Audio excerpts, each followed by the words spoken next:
Olá, boa tarde. Eu resolvi fazer esse vídeo por causa de uma matéria que eu li sobre a história de uma amiga minha chamada Gisele Zambiasi, que educa os filhos em casa e está passando por diversos problemas junto à justiça relacionados às aptidões dos filhos. Eu não entendo nada da questão, não vou falar sobre isso. Eu acho que ela está certa e tem razões também para determinadas cobranças a respeito da matrícula em casa, mas da matrícula na escola, são diversos os problemas. Aquela ali atrás é ela lá que não pode me ouvir falar, que ela aparece com a carinha. São diversas as questões envolvidas. Eu acho que o espaço da educação em casa acho que não é um problema grande, enorme. Eu acho que é possível, mas não pelas razões ideológicas. Não é o caso da Gisele. O caso da Gisele é por uma série de deficiências da escola, inclusive bullying com superdotados e portadores de síndrome do espectro autista. Mas a matéria está nas descrições do vídeo, então vocês vão ler com mais cuidado. Mas existem também questões de vários defensores da educação domiciliar, que é mais ou menos uma fuga da escola, porque a escola não ensina de acordo com a ideologia e a religião deles. Não é o caso da Gisele. Então, assim, existem vários problemas, vários casos diferentes na educação domiciliar. Existe o problema do bullying, existe o problema da falta de estrutura para alunos especiais. No meu caso, por exemplo, meu filho é autista.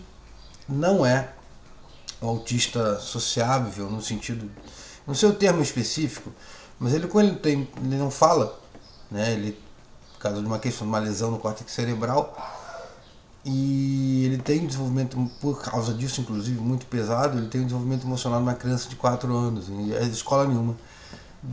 Ele não é meu filho biológico, ele é meu filho, mas não é meu filho biológico. Então, quando a mãe dele conta que a escola pediu para ele ser retirado da escola. Ele adorava a escola. Ele não sofria como o filho da Gisele sofre, bullying, etc. Apesar de ser...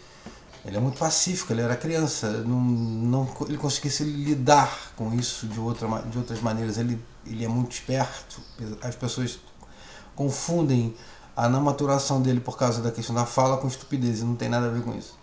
Ele tem dificuldade de aprendizado porque ele tem dificuldade de entender a questão verbal, inclusive palavras, etc. Mas ele aprende sozinho, um monte de coisa. Enfim, então, mas a escola pediu para que ele fosse retirado do colégio. E N problemas com isso, educação difícil, e não vou entrar mais nesse detalhe, porque o assunto desse vídeo é história e música. Eu quero fugir um pouco do cotidiano político, apesar de voltar a falar nele aqui. Por que história e música? Porque eu não sou historiador especializado em música, mas eu gosto muito dessas questões interdisciplinares que levam a vários desdobramentos, né? Tem um livro do Marcos Nobre que eu acabei de ter contato com ele, não consegui olhar ainda. Marcos Nobre, Marcos Napolitano. Eu estou começando a procurá-lo para ler, para me inteirar um pouquinho mais, porque eu gosto muito de música. Assim como eu gosto de cinema e séries, mas eu gosto muito de música, eu ouço música para escrever. E é muito interessante que eu já vi alguns trabalhos sobre o trabalho de leitura musical para determinar contexto, para ajudar as pessoas a entenderem algumas disciplinas. Por exemplo, dá para falar sobre ditadura usando música, dá para falar sobre os anos 90 usando música, dá para falar sobre ficção científica usando música. Dá para entender a questão da música e cinema, maravilhoso, e fazer isso com uma análise histórica, porque houve uma transformação. Então são muitos os assuntos que são interessantes. Então eu resolvi fazer esse livro muito inspirado na matéria sobre a Gisele, porque ela fala sobre questões interdisciplinares e como ela educa o filho dela.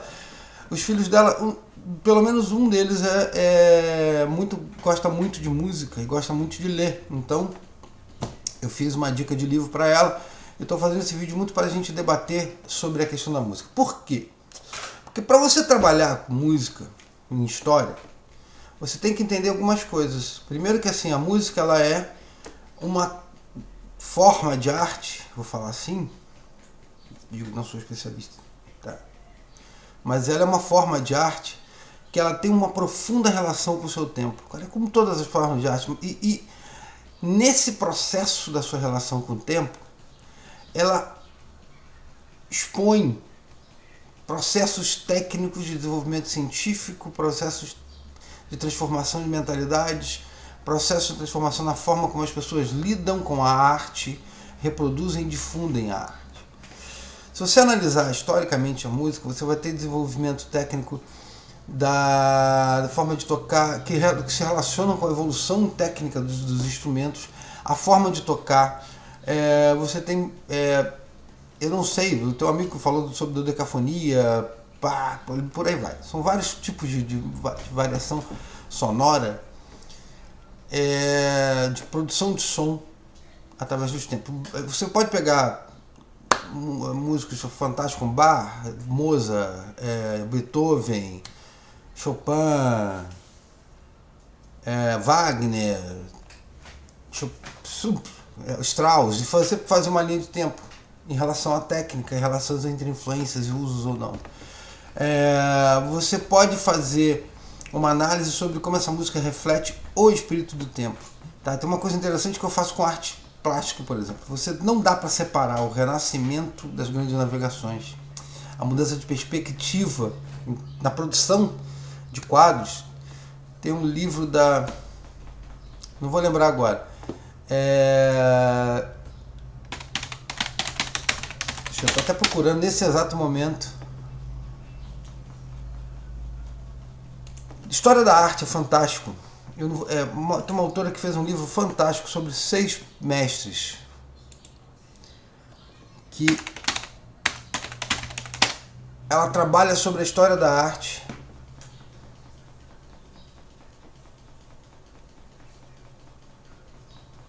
Ela trabalha sobre a história da arte e trabalha com 6 mestres, unindo isso através da evolução da arte, tá? Tem outros trabalhos, tem um trabalho que é Medo, Reverência e Terror, que faz isso sobre a história dos cartazes da Primeira Guerra Mundial. É uma coisa que dá pra fazer com música, dá pra fazer com cinema, dá pra fazer com série de televisão. Eu gosto muito de filme de terror, por exemplo. E se eu for trabalhar com música e análise do filme de terror, para explicar como a música nos filmes é importante, eu vou pegar o oboé e a utilização do oboé, o instrumento, na construção de clima de filme de terror. Não dá para ter filme de terror sem oboé. Tá? Teve uma época que tentaram substituir o oboé por sintetizador. Ficou até razoável e bom, mas não substituiu o oboé. Para fazer o clima de terror e ter pré-tensão, pré-susto, tem que ter um oboé. É fundamental hoje, mas não só. Você tem o oboé no Iluminado e tem o oboé nos filmes recentes. Assim. Eu vi um filme recente maravilhoso. Minha memória de curto prazo às vezes é muita coisa para pensar e some. Que usa o oboé de forma fantástica. Você tá de boa, sei lá, aquele sonzinho do oboé e pá, toma um susto. A orquestração, que ela tem todas as influências de todos os músicos antigos, né? Bach, Mozart, etc., estão na música do Raymond, do John Williams ou do Zimmer, que são músicos famosos de Hollywood, etc. Agora, a forma como a música ela deixa de ser um acessório do pianinho tocando no cinema mudo, que até hoje é usado como sonorização de filme mudo quando aparece na TV, por exemplo, ou em vídeos curtos na internet, ou quando aparecem vídeos antigos da época do cinema mudo sobre bonde, etc. Você vai ver um pianinho como trilha sonora, até na TV usam isso. Ela foi passando disso para uma música constante que tenta trabalhar o clima, mas ela é uma música constante e ela deixa claro que não há elemento de realidade naquele filme, né? Você pega o cinema do século XX, no início do século XX, a música toca o tempo inteiro. E ela trabalha com tensão, óbvio, com variação de tensão, mas ela é mais uma música, ela é menos uma música que compõe uma trilha sonora e uma sonorização e mais uma óbvia música de fundo. Já nas décadas de 60 em diante, a música muda e vai mudando, vai mudando. Ela muda de figura muito. Ela é uma música de fundo em alguns momentos, ela em outros ela é adorno, mas ela tem uma relação mais carnal com a cena. Uma cena de ação tem um determinado tipo de música, mas uma cena de diálogo a música desaparece. Ou pelo menos aparentemente desaparece. Ela não é tão presente como na década de 40 e 50. Isso no cinema. Agora, é a música, como a gente relaciona a música com a história cotidiana? Dá para você fazer esse apanhado da relação do Wagner com o romantismo, se eu não me engano, e com o clima da Alemanha no final do século XIX. Nietzsche, Wagner, clima da unificação alemã, que tem um peso muito forte do ditame da conquista de uma identidade, e de uma identidade diferente das demais identidades europeias, e que se busca uma reafirmação com que o Nietzsche, se a filosofia do Nietzsche ele vai lá nos pré-socráticos para trazer de volta e encarna uma faceta da ideia alemã de inteligência e de vida, que tem a ver com a superação do passado e avanço para frente. Dá para até fazer uma relação disso com o nazismo posteriormente, embora o Nietzsche nunca tenha sido nazista nem chegado perto. E o Wagner com a recuperação de um determinado passado de força que aponta para um futuro de glória. Você junta os dois e faz uma amálgama e dá um samba. E dá um samba que vai dar uma identidade alemã que deu no nazismo.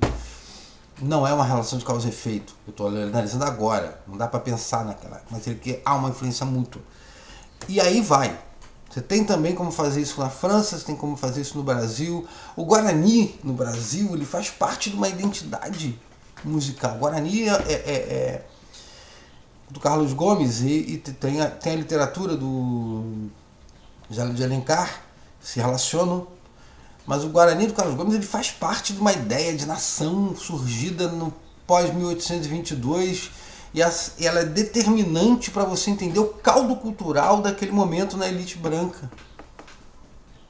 A visão e a percepção do homem branco brasileiro pós-português no século XIX, na consolidação do que é o Império do Brasil. Tá? Você vai pegar a música dos anos 30, vai pular a Chiquinha Gonzaga na virada do 19 para o 20 e as transformações da República, a trajetória da música popular em movimento circular com a música, trajetória da música clássica, erudita, em movimento circular, transando com a música popular, brotando para uma nova coisa, que é uma característica brasileira muito forte. Ao contrário talvez da tradição anglo-saxã, cuja relação entre erudito e popular ela foi um pouco menos visível, ou alemã, onde a relação entre erudito e popular foi menos visível, porque não haveria possibilidade de música como Mozart e Beethoven sem uma relação de uma musicalidade popular no qual eles beberam para fazer uma transformação técnica para a sua música de câmara, a sua música sinfônica, e que virou uma marca da época e do local onde viviam. A música popular está ali, mas aqui ela tem uma relação circular muito visível. O erudito se bebe no popular, que bebe no erudito, que bebe no popular, e esse amálgama é uma das razões da nossa grande qualidade da produção musical. Você não tem como separar essa trajetória que tem na Chiquinha Gonzaga, um elemento, do Vila Lobos, por exemplo, que faz esse tempo inteiro essa lógica de produção, inclusive técnica, porque introduz instrumentos que antes eram mais pesados no cotidiano popular, violão, por aí vai, na música sinfônica. Então você tem contextos aí que dão conta de uma nova identidade cultural brasileira que é produzida do final do século XIX em diante e que gera uma arte própria. Tá? Não estou dizendo que o Brasil é a jabuticaba, como diz o Mourão, o vice do Bolsonaro. O Brasil não é uma jabuticaba. Toda música, toda arte, tem a ver com o contexto local, nacional, regional, blá blá blá blá blá blá blá blá. Então a música da Inglaterra, a arte da Inglaterra, a arte estadunidense, a arte germânica, a arte francesa, por aí vai, em todos os níveis, música, literatura, poesia, cinema, ela tem uma regionalidade presente, gritante, linda, inclusive. Eu acho fantástico. Você olha um Dr. Who, por exemplo, que é uma série de TV histórica da Grã-Bretanha, ou Monty Python, você entende um pouco da alma cotidiana daquele povo. Você consegue analisar a cultura daquele povo. Da mesma forma, Supernatural, por exemplo,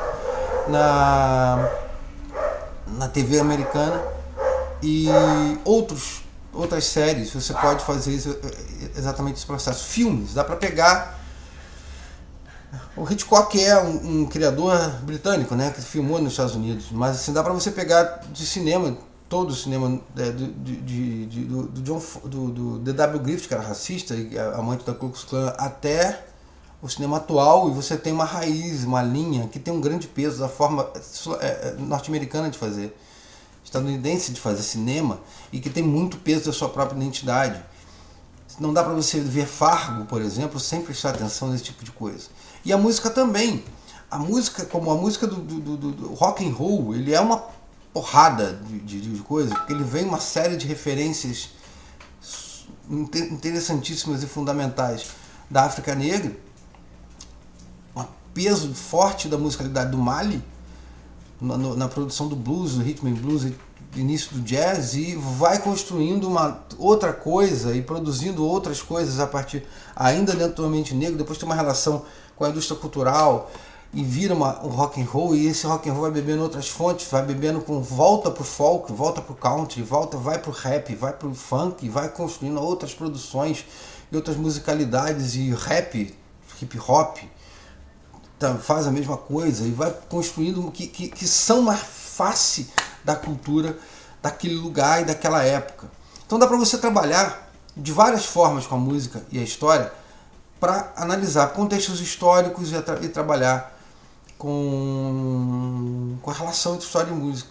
Você pode trabalhar a técnica de desenvolvimento dos instrumentos, a técnica de desenvolvimento de como tocar os instrumentos, se organizar enquanto orquestra ou enquanto banda, né? A ideia da bandinha, desde a banda. O que é uma banda? É uma banda marcial, é uma banda de rock. Porque banda é a mesma coisa. Dá para você trabalhar com as letras, como elas refletem a época. Muito fácil fazer isso para explicar a ditadura no Brasil, inclusive dos vários lados. Você pode pegar, não vou lembrar o nome da dupla, aquela canta Eu Te Amo, Meu Brasil, Eu Te Amo.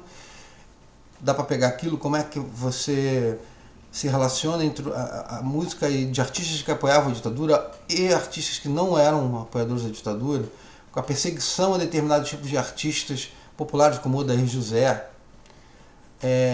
Por que essa perseguição? Por quê? Que tipo de música era aquela? Como ela faz a ponte? Tem uma coisa interessante que ouvindo hoje, a gente sem um preconceito de parte da época onde o Odair José surgiu, você ouvindo hoje, você vê uma série de elementos próximos entre o Odair José e o rock and roll da época, cara. E assim, é fantástico você analisar, ouvir a música, pensar na letra e pensar no contexto. É uma forma maravilhosa de trabalhar os processos. Eu estou botando nos históricos, na descrição do vídeo, uma série de links que dão margem para a gente começar, para a gente discutir história e música. Mas é fundamental entender isso. A música ela é parte da cultura daquele período e daquele local. E a gente pode trabalhar com a música a partir das letras da música, a partir dos sons, tá? Das diversas modalidades sonoras no decorrer da história, som dodecafônico, tem uma série de divisões, tem que pesquisar isso, gente, eu não estou com a cabeça, mas tem uma diferença, não estou isso na cabeça agora, mas tem uma série de divisões na técnica de produção de música que permite uma análise de como foi o processo histórico de evolução da música clássica, mas pode servir também para a música popular. A relação da música popular com a música erudita, como você tem a Chiquinha Gonzaga, o Villa Lobos, aí você pode falar com o Gilberto Gismonti, Radamés Inátali, e por aí vai. Por que essa relação? Que tem a ver com Getúlio Vargas, tem a ver com o final do 19, com a ideia de república, com o surgimento de uma coisa que é fim das castas. Não vou entrar no jogo se terminou ou não. O fim das castas da aristocracia do Império para uma coisa que vai para frente, progresso, que deveria incluir pessoas e faz uma parte da população em pensar nessa integração popular maior, a ideia de nação incluída nisso tudo, Carlos Gomes, a formação da nação brasileira, a ideia de uma formação da nação brasileira baseada naqueles preceitos históricos do Van Hagen, que é o negro, índio e branco produzindo um país novo a partir da raiz portuguesa e levando essa herança para frente.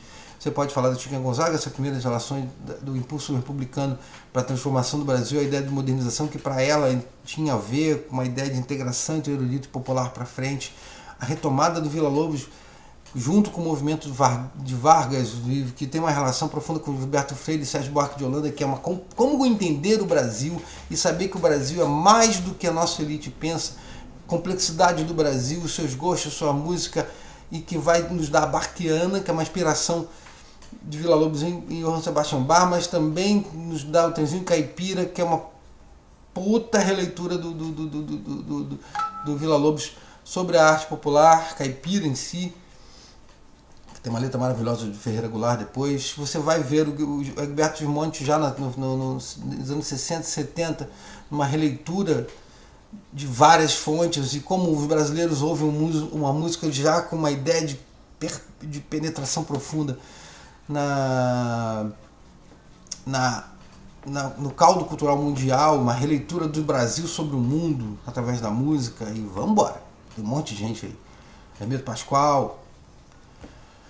Você tem como discutir São Paulo dos anos 80 com Itamar Assunção. Você tem como discutir a música e ditadura, como eu disse, Chico Buarque, Caetano Veloso, Gilberto Gil, Adair José e a galera que apoiava a ditadura, que eu não vou lembrar. Tem como discutir, analisar a própria ideia de país a partir da década de 50, que você vai ver a Bossa Nova, que se pensava uma releitura do samba sob um ponto de vista mais jazzístico, que se entendia refinado e diferente daquele samba popular, portanto representava uma evolução para eles, né? Eu discordo dessa ideia, mas representava uma evolução para eles do que era o Brasil atrasado e bruto e raiz, e para um Brasil que dialogava com Frank Sinatra. A Tropicália, que é, vamos lá de novo, no mistura Chiquinha Gonzaga com Villa-Lobos, põe Dendê com ketchup, e vamos ver que desgraça é essa, porque a gente toca, meu sangue é de gasolina, correndo não sinto nada, meu coração é de sal de fruta, sabe? Fervendo num copo d'água. Quero sambar, meu bem, quero sambar também. Só não quero vender flores nem saudade perfumada. E por aí vai. Então é outra leitura, e é uma produção de música e de entendimento de poesia, de arte e de Brasil, que pensava viva a banda, viva Carmen Miranda, viva Iracema, viva Ipanema, e vamos juntar tudo e vamos embora. Que é uma ideia de um otimismo da década de 60, mesmo sobre a ditadura, que faz, vamos romper com essa porra toda e vamos meter guitarra no samba. Aí você tem década de 80, década de 90, tem um universo para trabalhar isso. Então a música e história tem uma série de relações que você coloca. Da produção poética, da relação com a ideia de país, com a relação da ideia de conjuntura, até desenvolvimento técnico dos instrumentos, por exemplo. Que também tem a ver com as formas de gravação das músicas, distribuição da música, gravadora, MP3. Vocês perceberam como é complexo e interessante um meio que dá para investigar. Então assim, eu fiz esse vídeo mais para ajudar quem quiser investigar, para começar a ter temas para pensar, e coloquei alguns links aqui de textos e artigos que podem ser úteis posteriormente. Então galera, quer estudar um pouco de história e música? Quer ajudar a ensinar um pouco de história e música? Dá uma olhada nesse vídeo, dá uma olhada nessas dicas e toca o barco.